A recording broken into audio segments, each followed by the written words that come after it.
Do you want to build your personal brand, expand your professional network, and accelerate your job search? Then LinkedIn is the place to be. With a strong user base of 675 million people across 200 countries, it is the largest business oriented website geared specifically towards professionals. It doesn't matter if you're a student pursuing higher education, bachelor's, or even master's. You can use it at any stage of your career to reap the maximum benefits. Networking can be vital to your professional success. A meaningful and expansive network makes you noticeable, improves your skill set, and opens the avenue for newer opportunities. Similarly, personal branding is one of the building blocks that will lead you to success. It is what empowers you and sets you apart from the crowd. LinkedIn has the biggest network of professionals in the world. It is a powerful tool to reach out to numerous companies and recruiters who are willing to take candidates. According to LinkedIn, 93% of recruiters use it to source candidates, and yet only 50% of users have a 100% complete profile. Having a strong LinkedIn profile is imperative to show up in the recruiter searches. A well written profile increases your credibility and establishes you as a trustworthy employee. Since LinkedIn has so many functions, there are more than one ways to utilize the platform. However, many users are not fully aware of the platform's true potential and hence do not use it to their full advantage. In today's show, we would be discussing how to hone your network and personal brand in the era of LinkedIn. Hello everyone, you're listening to the Socially Desi Show, the podcast that motivates you to live, create, and inspire. If this is your first time here, welcome. On our show, we discuss tips and strategies with our guest speakers on how to tackle problems related to personal growth, mental health, relationships, entrepreneurship, and health and fitness. So hit that subscribe button and go check out our website at sociallydesi.com for more of such content. Today, I'm joined by my friend Devam Malhotra. He's a seasoned management consultant with over 14 years of management consulting experience across various industries like retail, FMCG, auto, education, government, and oil and gas in India and Middle East. Hello, Devam. Welcome to the show. Hi, Anurag, and hello, everyone. Thank you for doing this show, Devam. It's a great pleasure to be hosting you today. So, perfect timing, because of this whole situation with the unlock happening now. We believe that in a few weeks, offices would start opening up. A lot of other businesses would also start opening up. So, opportunities for professionals, I would say, would start increasing, don't you think? Absolutely, and I think the lockdown was a perfect time for a lot of people to also hone their skills. And Hmm. now, as the offices are opening up, the economy is gearing up post the lockdown era. Things are likely to take the turn for the better, and you very rightly said that opportunities would open up for professionals. Yeah, I mean, this I think would be a great time to actually talk about LinkedIn, which is one of the best platforms if you're a professional to showcase your skill and get noticed in this whole era where everything is online and people are looking for candidates through social media and through professional networks like LinkedIn. So Devam, to our audience who are not aware of the kind of work that you are doing with Positive Vibes and your management consulting, why don't you introduce yourself to our audience? Absolutely. For the benefit of all the listeners of Socially Desi, I have been a career consultant for over 15 years.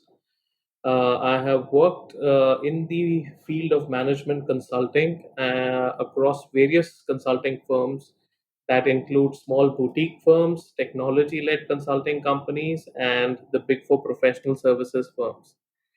Now, in my experience, I have primarily focused on the front end side of the business and have worked on sales, marketing, customer experience, and front end process and technology transformation mandates for clients. Having said that, in my early and mid years as a management consultant, I was also fortunate to have worked on some corporate strategy and supply chain transformation projects as well. In terms of my industry focus, I specialize in FMCG and retail as my primary industry, with a secondary focus on automotives, education, and public sector. Now, in terms of what I do today, I'm really excited to share that I am pursuing my entrepreneurial aspirations. I'm currently the co founder of an upcoming startup that is rethinking the vehicle health management space. I am also highly passionate about mentoring young and mid level professionals, and I'm part of Positive Vibes Consulting in capacity of a founding partner and a founding mentor, where I mentor young professionals and I take very specific targeted trainings for them.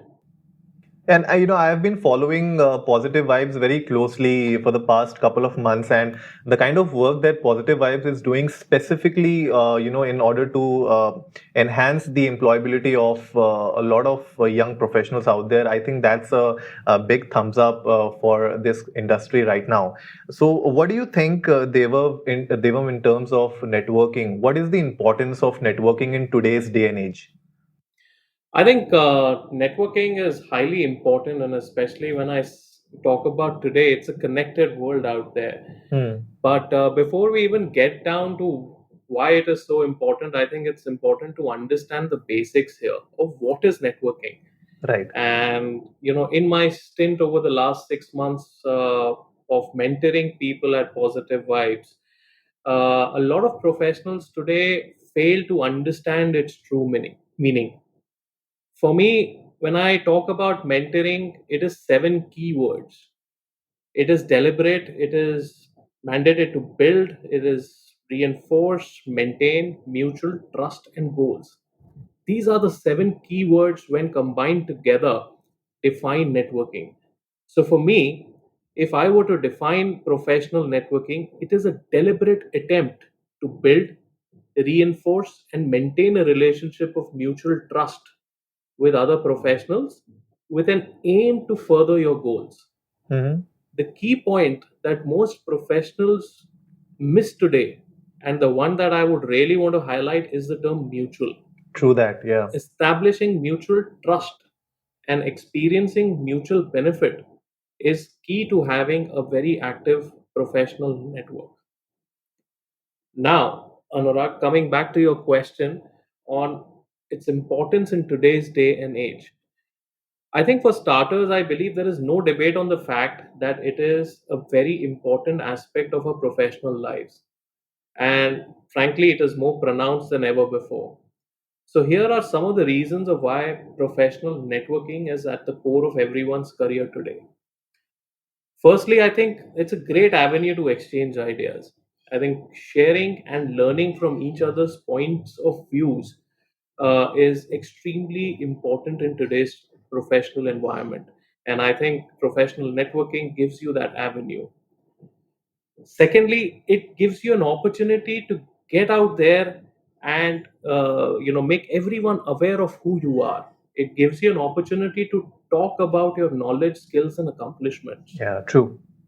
Third, without professional networking, you will not be able to get newer opportunities. So, for me, the third biggest importance of professional networking is access to new opportunities, and those could be related to your career, those could be related to your business. Fourth, it is an opportunity to observe others and reassess your qualifications. How many of us today are facing a situation where we are stuck in our careers? The whole idea is, with professional networking, we have an opportunity to see how others with a similar profile as mine are doing and have done well, and to learn from there.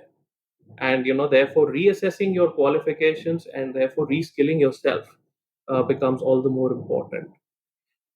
Fifth, I think professional networking gives you a lot of opportunity to improve your creative intellect. Yeah. There are so many articles, so many blogs that you can read, either virtually or by interacting with people. You can get access to their point of views. I think it's just amazing. Related to that point is the fact that networking in today's world is your added library, and the more you read, the more you exchange in terms of ideas and thoughts, the better you're going to be as a professional. Uh, the next critical point for in terms of professional networkings is an opportunity to garner support from high profile individuals. I think all of us at some stage or the other look forward to connecting with people that matter. And the reason we do that is either to garner support in the form of recommendations, in the form of endorsements. And I think professional networking is therefore important for anyone to do that. True. Uh, Finally, I think overall, if you have a very strong professional network, it can boost your self confidence and help you maintain that professional status that almost each one of us desire for. So True. I think Anurag, in my view, this is why professional networking is very very important in everyone's lives. Yes, especially the last few points that you made about maintaining your professional status, and of course garnering that support from high profile individuals. I believe that is something that is really lacking in today's world, because in today's world we are always looking for a job, we are always looking for someone, they're looking for a manager and a company instead of looking for a mentor who can actually improve and support them in their own career. So I believe that is something I believe is lacking in today's professional networking scenario. True, and I can't reinforce this point more, but the word mutual is something that most of us miss. True. True. A lot of us just connect with people for the sake of connecting without really putting a thought as to how the two people or the two individuals will mutually benefit from one another. So true. So yeah. I mean, I see people on LinkedIn having connections, more than 1,000 connections, 500, 600 connections. It's like really fascinating to see out of those 600 connections, how many of them actually you interact with, True. right? How many of them have you really connected with and spoken about your struggles or maybe your accomplishments? Very So just having a number of, I have 500 plus connections. Yeah, I mean, you can go to a LinkedIn profile and see on the right hand side, you'll see how many connections they have. Like it's sometimes it's really fascinating to see those many big numbers, and still you're not able to leverage those connections. true. True. So again, coming back to the point of networking, how do you think is personal brand playing a key role in your career in these days? I think the role of personal brand, Anurag, in one's career is more pronounced today, in a connected world than ever before. Now, from a professional standpoint, when I think of the term professional brand, I think of it more as a process of consciously and intentionally marketing yourself and your career in a way that influences perceptions about you amongst people in your ecosystem and in a positive manner.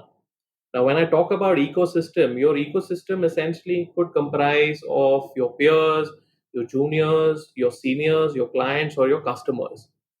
And people should therefore identify and acknowledge you for something, and that's really what that's really your professional personal brand, if I may just call it. And when I say identify and acknowledge you for something, they should think of you, for instance, like an industry expert or a subject matter expert or a crisis manager or a consensus builder, or a problem solver, Right. and so on and so forth. Now, with this in mind, personal branding today has therefore become highly correlated with your career. And it could be career progression or it could be finding a new job altogether. For me, what I say is personal branding is highly correlated to your employability, therefore. And there are three aspects that you therefore need to constantly work on. The first aspect is finding your uniqueness at work. So, using your skills and knowledge, what is that unique thing about you that makes you different from everybody else in the workplace, and which is a desirable quality for you to be employable, Right. either in your existing company or for a new company. The second most important thing is building a reputation for it. And the only way by which you can truly build a reputation is by demonstrating that uniqueness of yours regularly, time and again. Right. The third key aspect is allowing people at large to know about it. Yeah. which brings us back to the point of our own network. How many people in our network know about our uniqueness, know about the reputation that we have for demonstrating that uniqueness? And I think those would be my three key factors of how a personal brand can play a role in enhancing your career or making you more employable today. And Devam, now since you have also jumped onto the entrepreneurship wagon and you have been doing this for a long time, do you want to give any advice to young entrepreneurs out there and how they can actually use these key aspects in their day-to-day lives in order to have a better connection with people and their brand on social media specifically?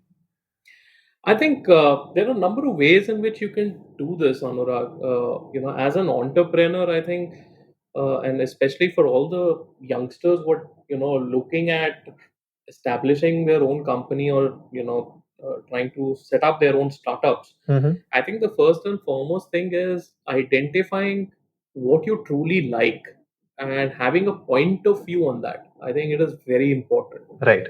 So, for instance, if I am passionate about mentoring people, I have my own point of view on what are things that young professionals should be mindful about. Yeah. And the key thing is how do you therefore convey that point of view, and there are tons of avenues to do that. I Hmm. mean, you could write blogs, you could write posts, you could write articles, you could connect with similar people in your ecosystem and exchange ideas. So I think in a connected world like today, that's obviously a possibility. I think the second most critical, important factor is how do you bring that point of view to your work on a daily basis. Yeah. I think as an entrepreneur, when you're passionate about a certain problem to solve for, uh, you should not lose sight of that problem, Hmm. and you should always be at it, come what may. And that also drives not only you but also any team that you may have working with you to deliver on a daily basis. So I think these would be my two little nuggets of how this can be done. These are really valid points when it comes to networking with the right kind of people in your space, specifically for entrepreneurs. Correct. Because a lot of entrepreneurs they think that I'll use LinkedIn only to get in touch with VCs and other funds. Correct. So that is not the only thing that you do. So there are so many other things, and we would be covering a lot of other stuff on the upcoming sections in the podcast. So coming back to personal branding, Devam. How do you develop it? I mean, if you want to develop your personal brand to network with the right audience and let's say your dream companies, how do you go about it? Again, Anurag, personal brand for the sake of networking doesn't happen overnight. Hmm. For me, again, it's a process, and I have my own, 6 or 7 step process with it. I think whenever I've mentored young professionals on the topic of personal branding, my first step has always been to figure out who you are. Right. I think that's got to be the first step. You have to be introspective. Create a list of your own personal strengths and weaknesses, motivations, negotiables and non-negotiables. I think that is very important to know who you are. If you are facing a challenge there, ask your family, friends, and co-workers on how they would describe you, because the entire process of building a personal brand starts with self-awareness. The second most critical step is determine what you want to be known for. Your personal brand is more than just a reflection of who you are today, right? It's a roadmap of where you want to go. True. So, in addition to just understanding your existing skills and competencies, it is also important to assess your strengths and weaknesses as they relate to whichever industry or career you want to break into next. Correct. Yeah. And by doing this, you will uncover skills and traits that make you distinct, as well as areas where you need to improve or gain new knowledge in order to advance. It's almost like when you walk into an interview and the interviewer asks you, where do you want to be in the next 5 years? Hmm. So, it's almost the step is resonating to that particular question. True. The third step, and especially when it comes to networking, and it is extremely important step, is define your audience. So before you start crafting your personal brand, you also need to determine who are you trying to reach. Yeah. Is it the industry thought leaders? Is it a particular company? Is it recruiters?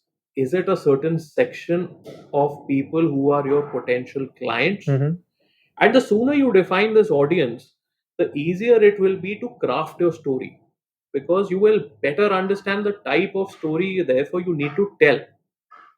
For example, if your goal is to reach a hiring manager or a set of recruiters, you might start by creating or updating your LinkedIn profile. Yeah. Why? Because, like you said at the start of the show, almost 90% of recruiters leverage social media to find the right quality candidate. And frankly, research says that out of those 90%, almost 87% today use LinkedIn. True. Yeah. The fourth step is research your desired industry or company and follow the experts. Find out who the thought leaders are in whatever field you're interested in. Hmm. And don't just follow them. Go online, find out if they have blogs or where they contribute their thinking. Learn and engage with their content. So next time if you find a content or a post which you particularly like, or a thought that resonates with your thought, please engage with that content. Don't just press the like button. If you have a point of view that substantiates the point made by the author, please do that as well. True. Look at things that you can adopt from them. After all, in building a personal brand, your goal is to stand out, but you can't rise to the top without taking inventory of who's already there. Correct? Yeah, that is so true. The fifth most important step is prepare an elevator pitch. And I can not overemphasize on this point. And because when we are networking with people, these are most of them are going to be people whom you have not known before or would have known in very limited capacity. So preparing a 60-second story about who you are and why you're keen to network with them always comes in handy. Keep the elevator pitch brief by focusing on just a few key points Hmm. that you would want to emphasize. And frankly, this could include that you're looking for a new position, or you have strengths in a particular niche, or recently increased the value of your current department or company in whatever way. The sixth important step in using your personal brand for networking is asking for quick chats or informal catch ups. As we start forming a list of companies that we aspire to work in, or with industry leaders that you admire, consider reaching out to these professionals to ask for an informal chat. And these could be short 15-20 minute conversations, can be done over a telephone call or can be done over a cup of coffee. Yeah. But these are of high value, and keep the discussion crisp. Don't be afraid to ask anyone if you're interested in learning more from them. Hmm. And frankly, if you keep your request polite, you'd be surprised by how genuine and generous people are. And frankly, step number 7 is repeat this process. Keep doing this. Yeah. It is not a one time activity. Keep doing this over and over again. And over a time, you will be surprised how you are able to craft your own professional story, and how quickly you have been not only been able to have a network of professionals, but how quickly you've been able to engage with them as well.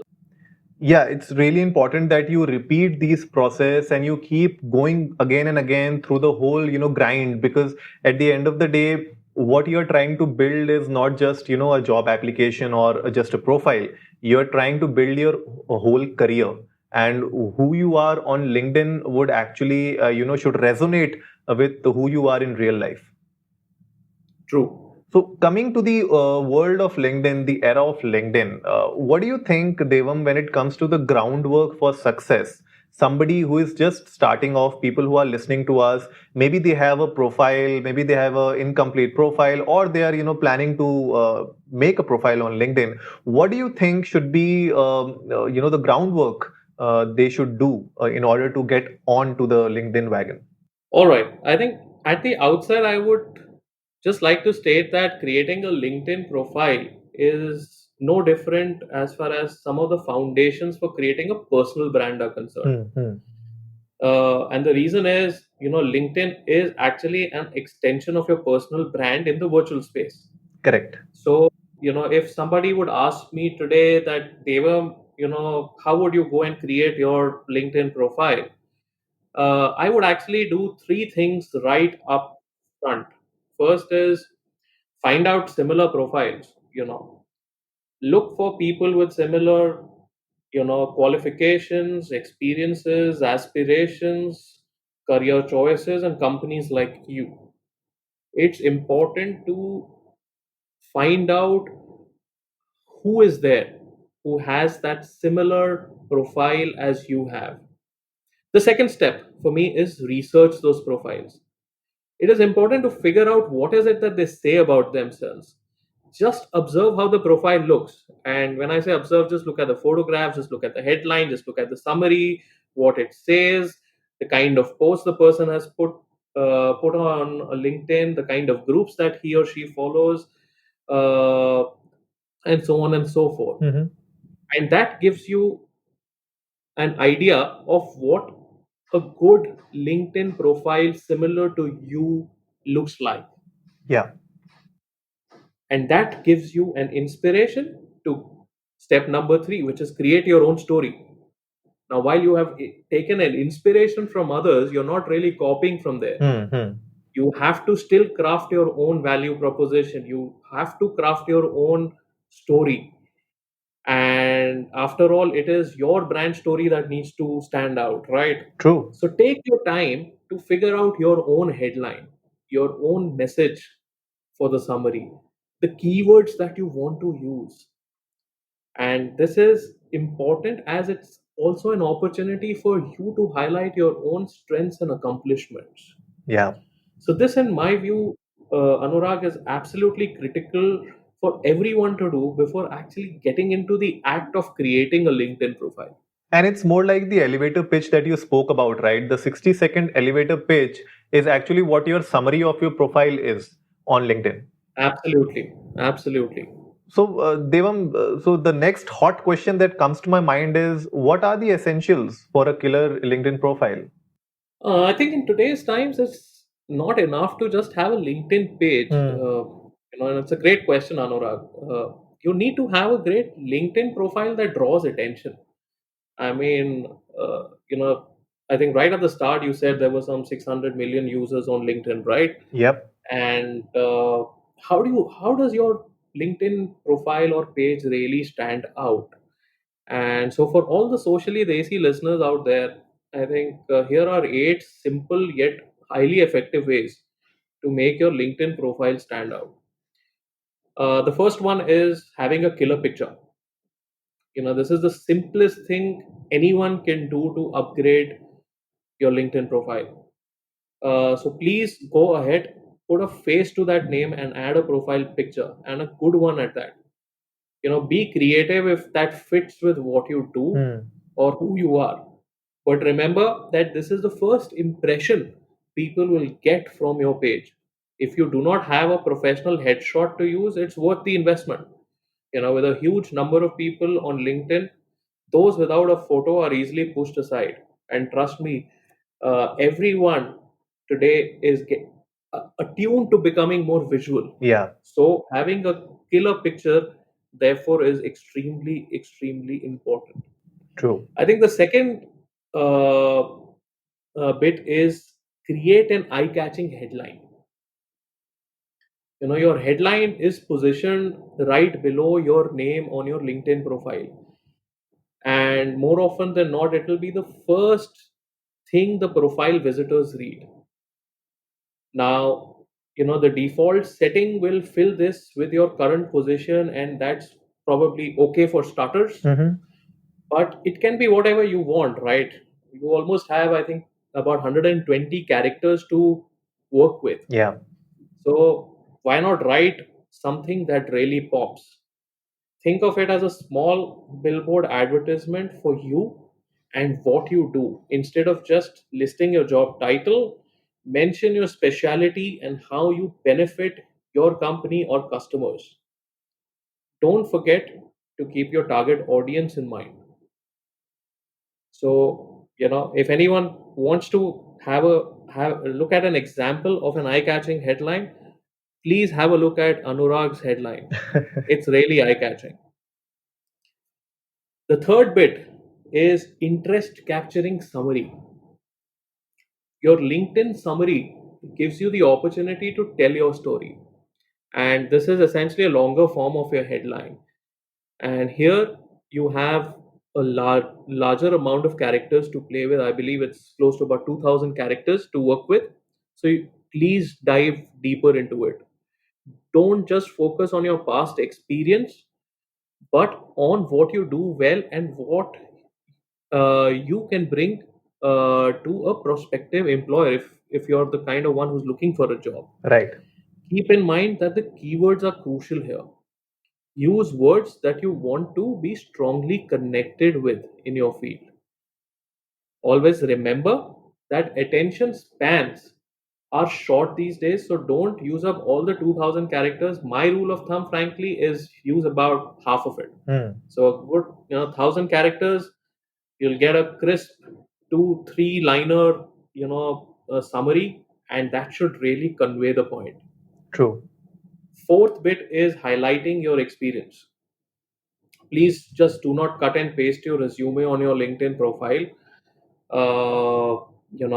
You don't have the same two-page rule here, but you do have internet readers with short attention spans, like I said earlier. So be sure to include any jobs that you deem relevant to where you want your career to go, and use 2 or 3 interesting and impressive bullet points for each job that you include as part of your experience. Using good action words to show not just what you did but what you accomplished in each position would be my recommendation. So people are not going to be interested in the fact that you were manager of process transformation, for instance, but people would be more interested to understand that in that role, what is it that you achieved for your company? True. Whether it's, maybe let's say for the sake of discussion, reducing costs or enhancing revenues. The fifth point for me would be using visual media. Not many people, again, the ones at least that I have mentored, know that LinkedIn, just like Twitter and Facebook, gives you an opportunity to add a background photo or cover. It's very simple to do and makes your LinkedIn profile stand out. The sixth thing, again, a lot of people miss this, is customizing your URL. Your LinkedIn URL is the web address for your profile. So the default URL, if anyone sees his or her profile's default URL, will just have a name and some random numbers after it. You can absolutely edit that URL and make it more interesting and more relevant. Please use that option and customize your URL. The seventh bit is using the featured section. Now, this is a great new section on LinkedIn. Yeah. The featured section on your profile can actually help you convey that personal brand to anyone, whether it's prospective customers, clients, hiring managers, recruiters, so on and so forth. Small business owners can also use this space to feature their top offerings. Thought leaders can share their best articles or videos. Employees can highlight notable projects or accomplishments. So I think a great new feature by LinkedIn, which all of us should start actively using. Finally, checking your LinkedIn profile strength.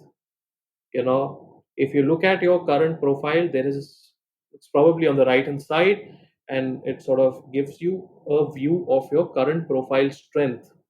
And what the profile strength essentially does is tells you how completely you filled out your profile. True. Now keep adding more and using the site tips until the gauge rates you an all star. It's simple, Yeah. but it can help you see if you have overlooked something. So to sort of summarize, these were my 8 key tips to, sort of make your LinkedIn profile a killer LinkedIn profile. Just simple 8 tips. Yeah, and having an all-star, rating on your, profile strength on your LinkedIn will actually help you to be more discoverable on LinkedIn, because LinkedIn always prefers profiles which are all-stars. So whenever, there are hiring managers who are searching for candidates, if you have a complete profile, if you have all these points in check, whatever Devam told you, you will have a better opportunity to get discovered by hiring managers, by other companies, and people who are just planning to network with you guys. So this is really important that everyone who is listening to us focus on especially these 8 points. What comes next is recommendations, and I believe that this is a section which is overlooked by a lot of people, and a lot of people don't understand what sort of recommendations they would go for, or whom they should ask for recommendations. So Devam, why don't you enlighten us about recommendations, and what is the right way of going around and asking for recommendations? Yeah, Anurag, another great point, and I'll be very honest with all the listeners today. For the longest time, I have been very wary of asking for recommendations, and I believe a lot of us are very wary when it comes to asking for anything in a professional setup, and more so recommendations. In my experience, when it comes to asking in a professional setup for things like recommendations, or for that matter anything which is not burning, I've seen people compromise. Hmm. And I just want to take this opportunity to remind all the socially desi listeners of the concept of social proof. This was an eye opener for me, so I'm sort of sharing this with you, all of you as well. Now let's take a scenario. What do others say? When I talk about social proof, it is essentially what do others say about a particular product or a service. And to exemplify this, I'll say, okay, think about a moment about Zomato. How many times have you gone right over to Zomato and not to a dine-in restaurant's website before trying it out? My guess is plenty, right? Yep. And you do this because you want to see what others are saying, and you're going to base your decision at least in part on some of these reviews. True. The same exact thing goes on with your professional decisions as well. The consumer in this case could be a customer, could be a hiring manager, a recruiter, a HR person, or your own boss. Only they are not looking on Zomato, they're looking at your profile on LinkedIn. So therefore, LinkedIn recommendations provides you with that perfect opportunity to share third party endorsements or social proof of your talents with people trying to make purchase decisions, in this case with respect to your professional career or business. So my advice to all the listeners is do not squander this opportunity. Instead, here are 3 ways or 3 steps to effectively ask for a recommendation. Number one, pick your people thoughtfully. Do not be willy nilly with your recommendation requests. Hmm. Don't just go hammer and tongs with everyone in your network and ask for a recommendation. Remember, True. your goal is to secure powerful recommendations that support your professional brand and the skills you most want to highlight. Correct? Correct. Ideally, you would want to approach people who know your work well and can speak intelligently to the capabilities that will matter the most to your future employer.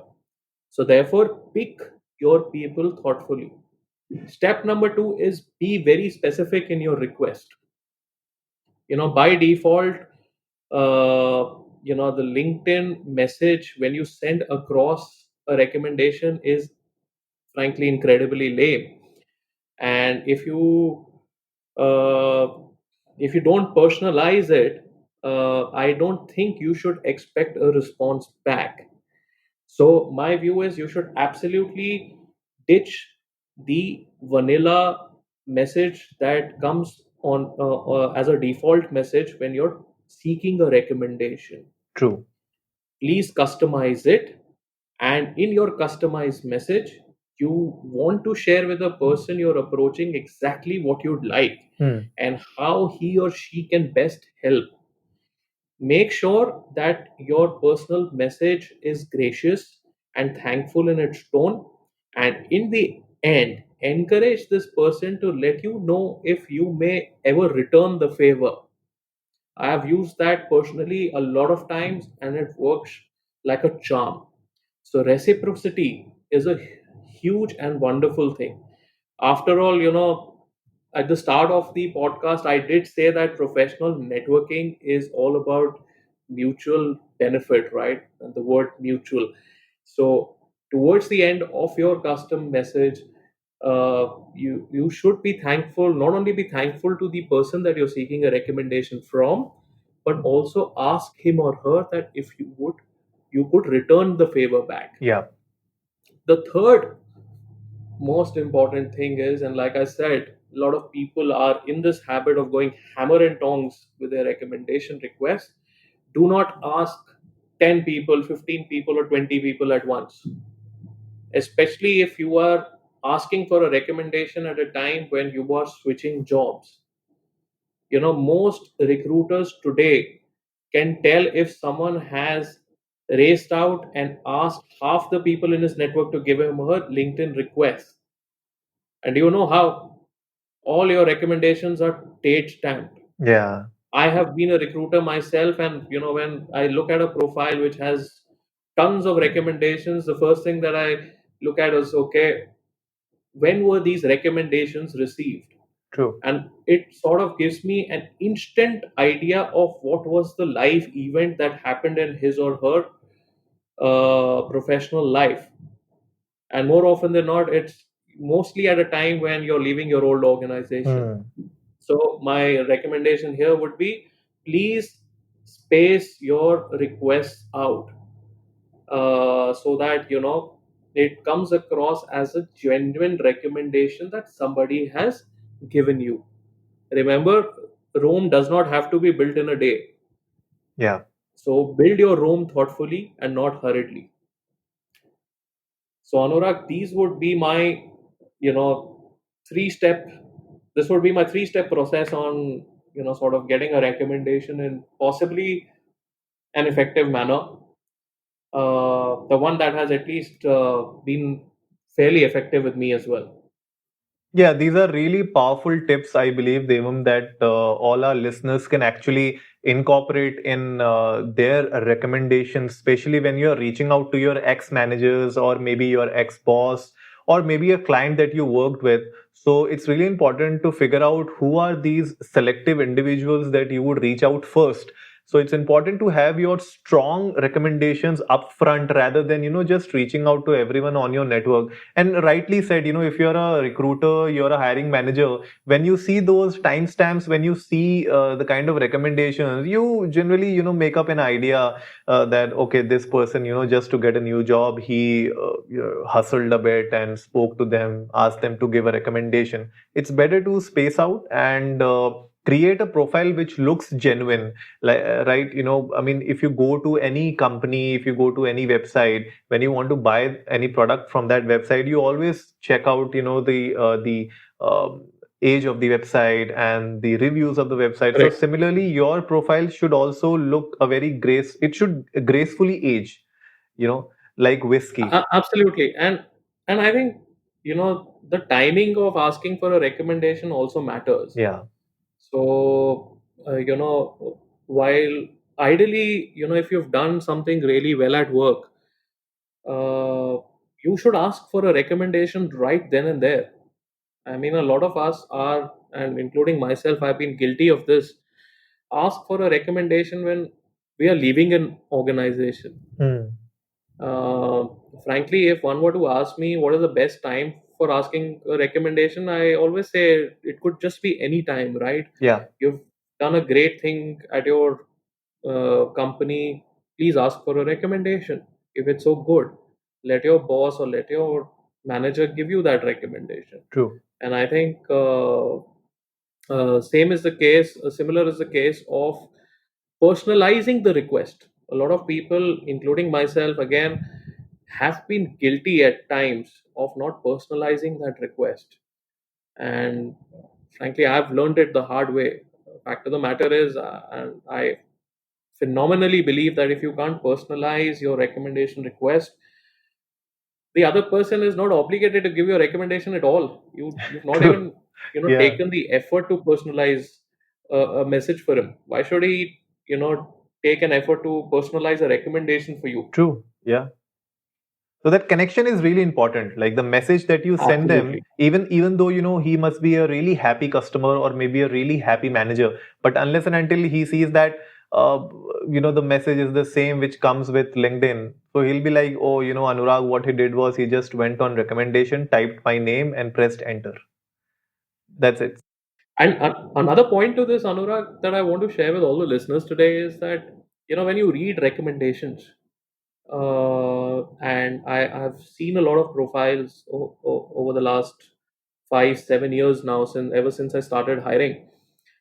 Uh, a lot of the recommendations just sound generic, right?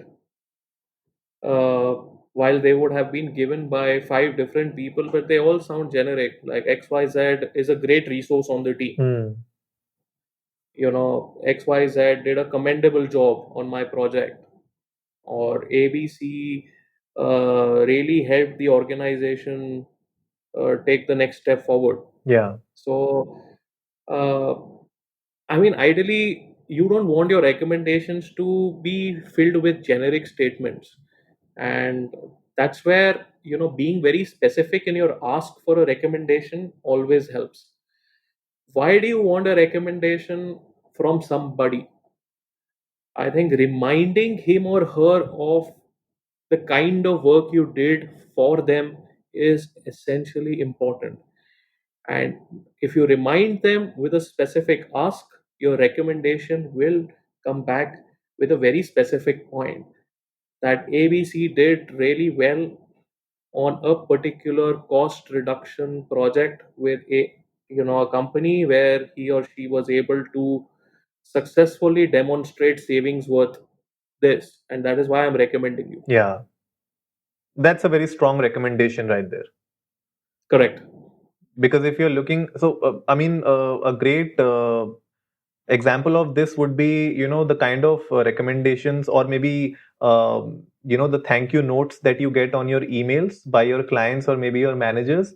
I believe those are really specific recommendations and thank you notes that you get from your clients and managers. So maybe I guess that would be a great way to maybe ask them at that time that thank you very much for this thank you note. I would love if you can recommend me on LinkedIn as well. Because once you leave that organization, when you're not a part of that organization anymore, that email may not make sense for a long time. Absolutely. So, Devam, for a long time, LinkedIn used to be a space where thought leaders and senior consultants or maybe partners in management consulting firms would share their point of views through articles, through their published white papers and all. But I believe the opportunities now have opened up in on LinkedIn, where even fresher or somebody who is just graduated from a college, or maybe somebody who is in college, can share their point of view, can share articles on LinkedIn. So how do you think we can harness the power of articles on LinkedIn? It's another excellent question, Anurag. And for me, I think there is immense potential in LinkedIn in not just articles but short posts as well. And irrespective of what you're writing, and I'll come back to the point on power of articles. But I think irrespective of what you write on LinkedIn, whether it's an article or whether it's a short post, I think the first step you need to take is ask yourself the following questions. Who are you writing for? You know, and possibly the way at least I do it is I have a persona in my mind, or I visualize one person who will be truly impacted by my writing, or by reading my article, by reading my post. So I think very clearly as to who am I writing for. So for all the listeners, I think the first question that you should ask yourselves is, who are you writing for? The second is, what is the purpose of that post or an article? Is it to inspire? Is it to educate? Is it to drive a campaign? Is it to even entertain, for that matter? Yeah. But what is the purpose? The third most important question is, how do you want the reader to feel? You know, so do you want to make the reader feel curious? Do you want the reader to feel inspired? Do you want a reader to feel excited? I think that's important, because that essentially derives uh, the actions, and which is essentially the fourth question of what you therefore want the reader to do next. So do you really want him to comment, connect, share, uh, and these set of four questions ideally should dictate anything and everything that you should be posting on LinkedIn, whether it's a small post or whether it's a big article. Now, coming back to the power of articles, I think it's a very, very powerful feature, right? Because in my view, articles are just like blog posts or newspaper, editorials, or magazine articles. It's an opportunity for anyone and everyone to showcase uh, their expert authority or demonstrate their thought leadership. Yeah. So whether you are at the start of your career, whether you're at the mid of your career, or whether you're a very senior leader, you can write an article on things that truly matter to you, things that you truly believe in the professional environment. And I think articles give you that avenue. So ideally, if one were to ask me that what should you write about, I would say go write about what you know best. And that could include challenges that you faced, important trends that you've observed in your sector, controversial point of views that you might have, uh, or your insights on any current news articles.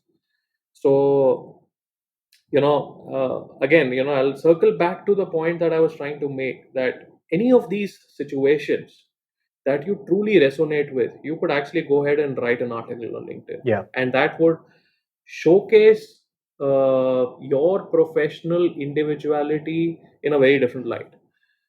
uh, Now, when it comes to power of articles, a lot of people are not able to truly harness it. So a lot of times, my mentees ask me this question of, how do I get the article right? Frankly, I don't have like a set view, but some of the tips that I definitely follow are as follows. Number one, I think the headline of the article matters.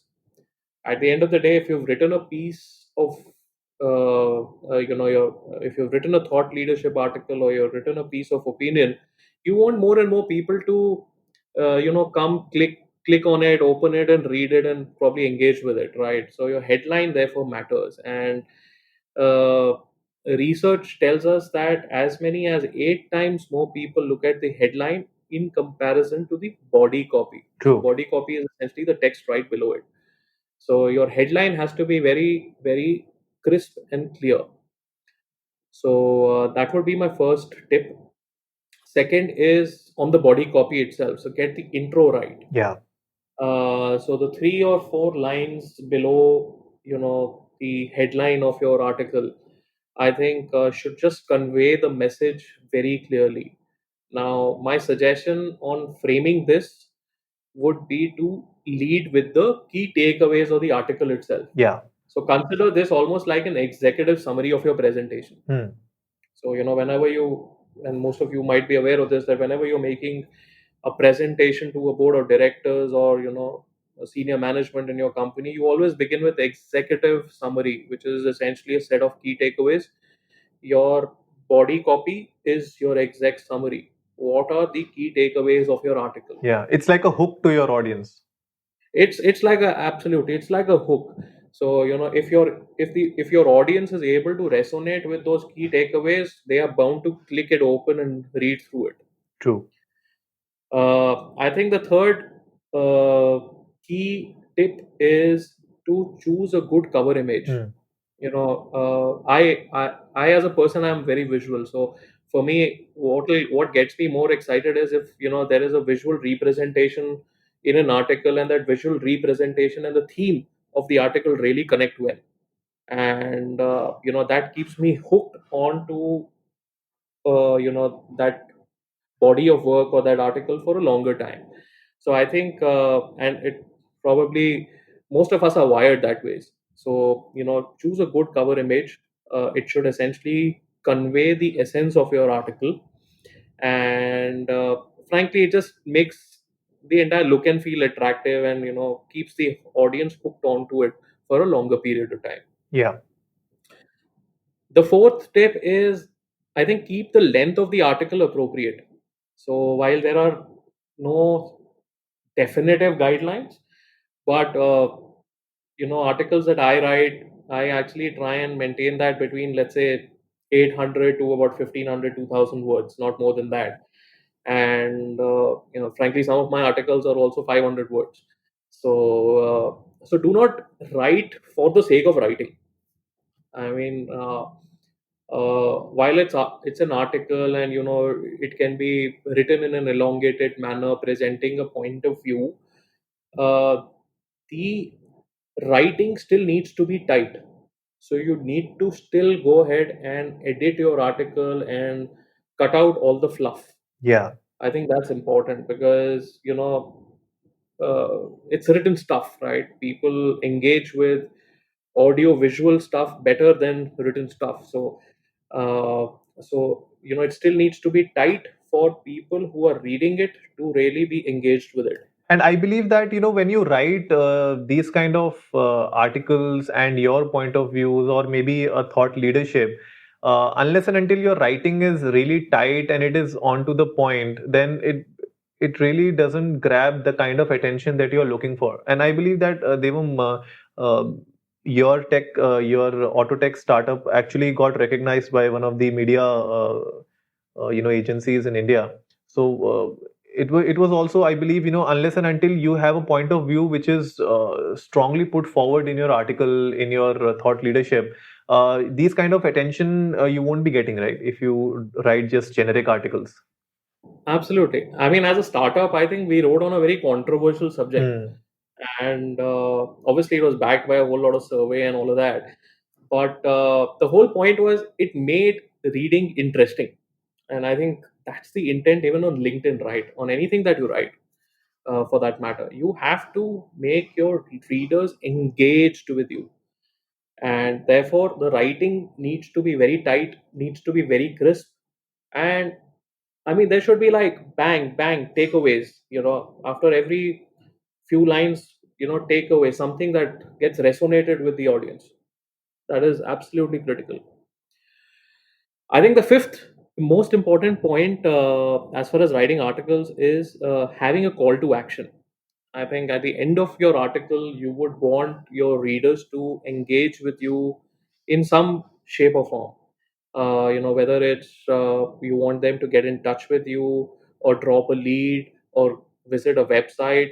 I think it's important and it's a good thing to have a call to action at the end of the article. Finally, the sixth tip that I would want to sort of educate all your listeners today is, don't just give your readers a taster of your article. There have been a lot of articles that I've read that just give you like one paragraph of reading, and then you possibly have to click somewhere else to read the remainder of the article. So you've got the reader interested by an attractive headline, an attractive body copy. They've clicked on it, they've opened the article, and here is, after a paragraph, they have to click another time to go somewhere else. And I think more often than not, it essentially results in drop offs. Yeah. But yeah, these are some of my tips on a very powerful feature that LinkedIn has. And I would encourage all your listeners to, sort of keep note of some of these tips and start practicing them whenever they write an article. Oh, I guess these are really powerful tips, Devam. Definitely, our audience would be benefited by implementing them in writing their own articles, their own point of views on LinkedIn, or be it on their website, anywhere. I mean, these are some key pillar points that you should incorporate in any kind of writing that you do, be it, creative writing or be it thought leadership.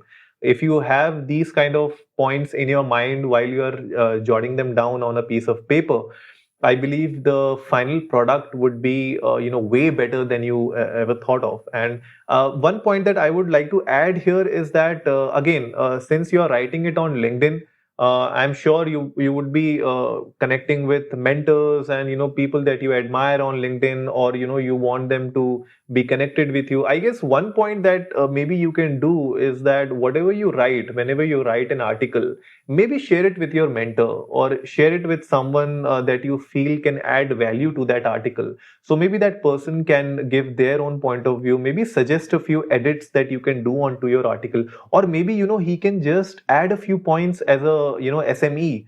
So I believe that is one point, Devam. Do you think that can help a lot of people? I think it's a very very useful and a powerful suggestion, Anurag, that you make.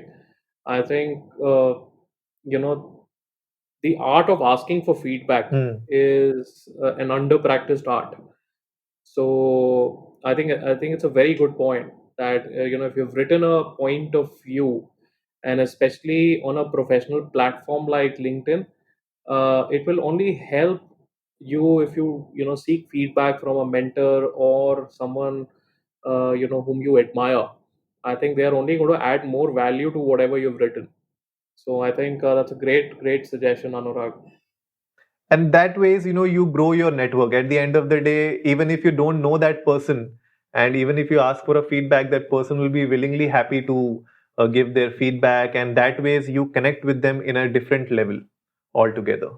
No, absolutely, and I think going back to our Autotech's article that got published by Media House, when we finished the writing the report, we did circulate it first to some of the industry veterans Hmm. that we were connected with, and just to seek feedback, just to see how they reacted. A lot of them actually didn't react; they actually suggested beautiful changes to the article, and very meaningful changes to the article, and we were very thankful to them for suggesting them. So I think it does work, and I would urge all the listeners to sort of follow this advice.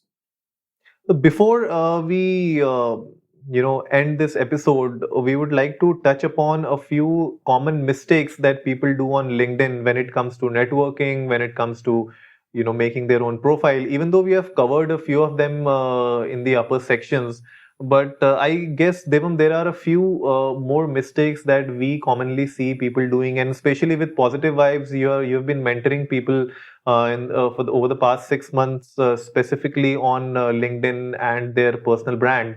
What are the common mistakes that you see people making? I think in my experience of mentoring professionals, I think some of the common mistakes that I've seen is and probably the first two are actually very critical, is not personalizing the invite message. Hmm. So I've sort of broken them down into two segments. One is, when you're sending a connection request using your laptop. So, the default message essentially on LinkedIn will say something like, I'd like to add you to my professional network on LinkedIn, right? Yeah. Now, that may be fine if you're, let's say, inviting a good friend of yours and, just want to be connected with him over LinkedIn. But imagine sending that message to, someone whom you hardly know or you don't really have a history of working with. Uh, and fact of the matter is, it's more often than not people still accept it, but I think the impact that a personal message typically has is not there in the default message. So I think one of the big mistakes that most people do is not personalizing the invite message. I think the second mistake happens of a very similar nature but on the mobile phone. And since it's the smartphone era, all of us use our smartphones to connect with other professionals on LinkedIn as well, and it's fairly common. And many of us are actually in the habit of just pressing the connect button that we see, when we use the LinkedIn app, Yeah. and be done with it, and send the request to another professional to connect over LinkedIn. However, not many of us use a button which is, at least in Android platforms, it's I think called More, Hmm. with a couple of dots. When you press that button, there is an option to personalize your invite.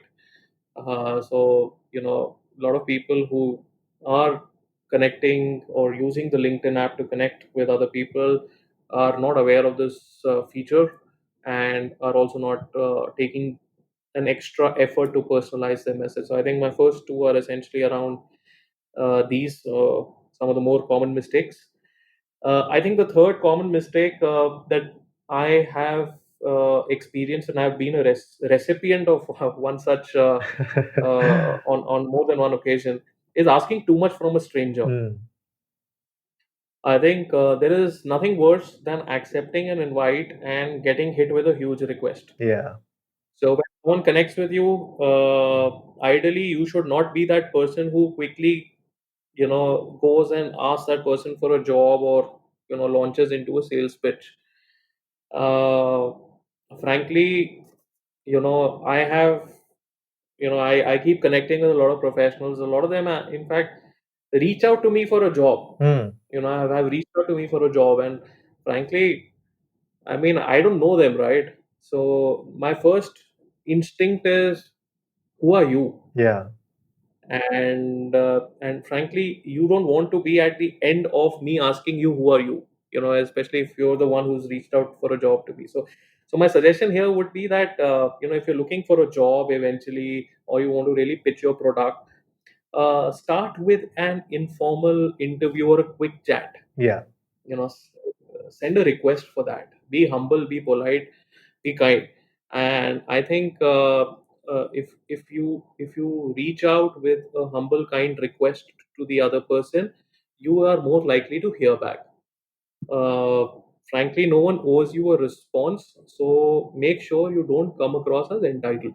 True, true. I mean, this happened with me a couple of days back, Devam. Mm, Funny incident. So, on my LinkedIn, somebody added me, yeah, and so they did send me a personalized message, but I believe that was a template that they must be following for all for everyone. invites. So it has like a very standard, hi Anurag, I would like to get connected with you on LinkedIn. I saw your podcast. You have a lovely podcast, and he was just trying to patronize my podcast. Right. He just said, okay, great podcast and blah blah blah. So I thought, okay, let's see. I mean, he wants to connect with me or something like that. I added him. The moment I added him, I got another message, and that was like a huge 200 300 word like message that didn't even, like, I literally had to scroll my message, Yeah. box to see and read the whole message. It literally said, okay, we are a company, we design, if you're looking for a great podcast, the logo and the cover page of your podcast and all that. Mm. So we would love to design your podcast. And I was like, at first, I thought I already have a good cover, podcast artwork. Mm. So if you look at our Correct. podcast artwork, it already is a good one according to me. But I thought maybe he is from a company which does a lot of these kind of stuff. Correct. So I thought I'll ask him what's wrong with my current artwork. Yeah. So I asked him. I was like, okay, I already have a podcast artwork. You must have seen it already since you have gone through my podcast. Can you tell me what is wrong with it? Can you help me understand where I can make it better, or maybe how you can make it better? Correct. And he had no answer. I mean, it has been 2 days. I have not yet received any reply. So, I mean, if you're trying to connect with me, if you're trying to sell me a service, or even if it's like a direct sales pitch, at least do a research. Do research on Right. my podcast. Do your research on your customer. And if they come back with a question, at least have the decency, or maybe do your homework and reply to their question. Absolutely. My question was very simple. I asked him, okay, so what's wrong with my artwork? Maybe you can help me to make a better one. Correct. Unless and until you tell me what's wrong with my artwork, why will I hire you to make a new one? For me, that artwork is great. Absolutely. Absolutely. And I think related to this point of asking too much from a stranger, Anurag, is almost a fourth point around mindless chatter, as I call it. Hmm. LinkedIn is a professional networking site, and a lot of people I've seen are using it to just arbitrarily chat up with people, sending a hello message in the middle of the night, and expecting a response back. And I remember I was I was a recipient of one such incident Mm-hmm. where a person connected with me over LinkedIn, and it was COVID time, so he was okay, at least gracious enough to ask about my health and my family's health during these times. And because he had done that, I also replied back with a very similar message, asking about his health and his family's health. Now that didn't that sort of escalated into he just reaching out to me at weird times, uh, with one word saying hi, hello, hope everything is fine, you know and I beyond a point in time, I really didn't know what to make of it, right? Yeah. So I think mindless chatter for me is another big mistake that people make. And even if you want to send a short message to someone on LinkedIn, I think be very specific and make it sort of make it very professional. Yeah. True. So it's not a personal chat forum or a friends forum like a Facebook. True. So I think that's the fourth mistake that I've seen people make. And it is also not a platform where you're finding a bahu for your mom. So I see a lot of lot of people checking out profiles, sending them requests, and trying to have a personal conversation happening. Come on, guys, this is not shadi.com happening here, right?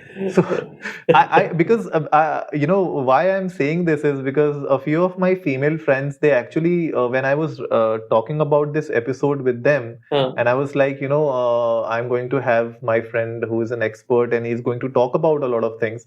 So they actually pointed out this to me that they have gotten a few requests on LinkedIn, Huh. where the person started off looking as a very professional guy, and he wanted to speak with them regarding the kind of company that they work in, and what's the kind of environment. And then the conversations shifted from a professional to something like a personal. What do you do on weekends? Yeah. What's the great place near your office where we can have coffee and all that? Oh man, I was like, what the hell is happening to LinkedIn?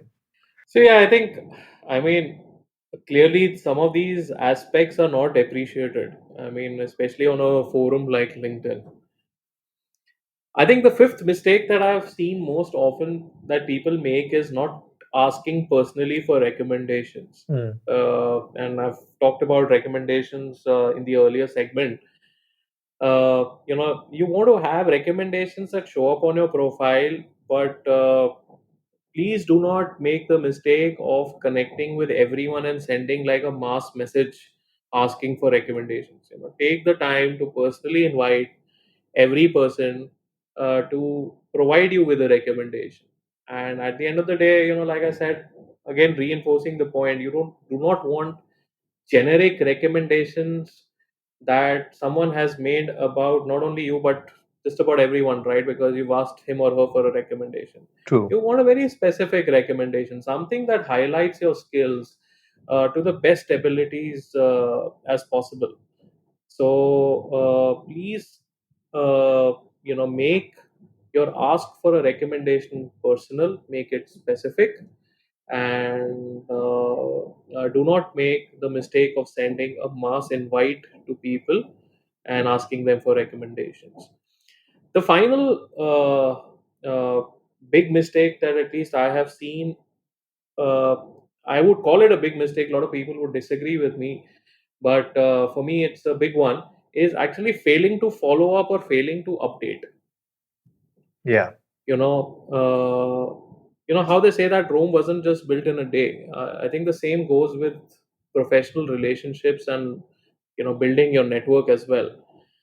Don't forget to follow up. Yeah, or don't forget to update. If someone has helped you get an interview or made an introduction, circle back to that individual with an update. Yeah. People love to hear how they have been helpful. uh, you know uh, if you are into a professional services company or a professional services business, circle back with your client for a quick follow up on results, for instance, and it's absolutely fine.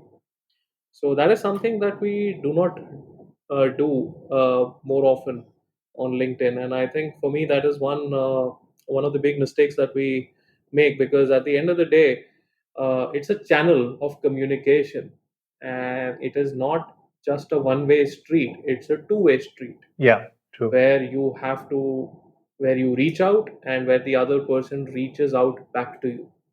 So you have to keep that channel flowing. You have to keep your network active. True. True. And to all our listeners, we would definitely be linking whatever we have spoken on the podcast as our show notes. And Devam's startup, Positive Vibes, is also doing a great job in mentoring young professionals and middle level professionals a lot in their career, in their personal branding. So you can definitely go check out positivevibes.co.in. You can get in touch with Devam. He's available on LinkedIn. He's available on the website. We would definitely be putting the links on the show notes below and on our website at sociallydesi.com. So please go and check out Positive Vibes. Also, if you need any kind of help related to LinkedIn, related to your personal branding, feel free to get in touch with Socially Desi. Feel free to get in touch with Devam. We would love to answer your questions on social media. You can hit us up on LinkedIn. You can hit us up on Instagram. We are available everywhere. Don't feel shy, because at the end of the day, it's your personal brand and you have to build it the way you want to. These were a few guidelines. These were a few do's and don'ts that you should definitely incorporate if you want to climb that success ladder in a good fashion, in a way that really helps your career in the long run. So with that, I thank Devam for coming on to the episode and sharing a lot of great insights with our listeners today. Thank you so much, Anurag, and it was a privilege being here. Thank you to all the listeners of Socially Desi, and we look forward to staying connected. Perfect. So that wraps it up for today, folks. If you liked the episode, give it a big thumbs up, share it with your friends, and let's go viral. Remember, our weekly podcast features episodes on personal growth, mental health, relationships, business and entrepreneurship, and health and fitness. We would love to have Devam on our show again in the future to discuss more on personal branding and the world of LinkedIn. So if you haven't yet done so, hit that subscribe button and go check out our website at sociallydesi.com for more of such content. And as always, before I sign off, remember, life is black and white and everything in between.